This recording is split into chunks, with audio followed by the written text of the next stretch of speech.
Hi, ഇന്ന് പുളിയിഞ്ചിയുടെ റെസിപ്പിയാണ് കേട്ടോ. ഓണത്തിന് വേണ്ടി പുളിയിഞ്ചി ഉണ്ടാക്കി. അപ്പോൾ ഞാൻ വീഡിയോ ഒന്ന് ഷൂട്ട് ചെയ്തതാണ്. ചടപടാന്ന് റെസിപ്പി പറയാം. ഇഞ്ചിയും പച്ചമുളകും നല്ലപോലെ ക്ലീൻ ചെയ്ത് പൊടിയായിട്ട് അരിഞ്ഞെടുക്കുക. ഞാൻ ചോപ്പർ ഉപയോഗിച്ചിട്ട് അരിഞ്ഞു കേട്ടോ. അപ്പോൾ നന്ന കുനുകുനാന്ന് അരിഞ്ഞു കിട്ടും. അപ്പോൾ പാൻ അടുപ്പത്ത് വയ്ക്കുക, വെളിച്ചെണ്ണ വയ്ക്കുക. എണ്ണ ചൂടായി വരുമ്പോൾ കടുക്, ഉലുവ, വറ്റൽമുളക്, കറിവേപ്പിലേക്കൊന്ന് പൊട്ടിക്കുക. അതിനുശേഷം അരിഞ്ഞു വെച്ച് ഇഞ്ചിയും പച്ചമുളകും ഇട്ട് കൊടുക്കുക. ഒരു മീഡിയം ഫ്ലെയിമിൽ വെച്ചിട്ട് ചെറുതായിട്ടൊന്ന് ഫ്രൈ ചെയ്തെടുക്കുക. ഒരുപാട് മുരിയേണ്ട ആവശ്യമൊന്നുമില്ല, ചെറുതായിട്ടൊന്ന് വാടിയാൽ മതി.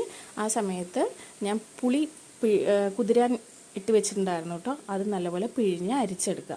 അപ്പോൾ നമ്മുടെ ഇഞ്ചിയും പച്ചമുളകും ഇവിടെ ഏകദേശം റെഡി ആയിട്ടുണ്ടാവും ആ സമയത്ത്. അപ്പോൾ അതിലേക്ക് കുറച്ച് മഞ്ഞൾപ്പൊടി, കുറച്ച് മുളക് പൊടി ഇട്ട് കൊടുക്കുക. പിന്നെ പാകത്തിന് ഉപ്പും ചേർത്ത് നല്ലപോലെ ഒന്ന് ഇളക്കി കൊടുക്കുക.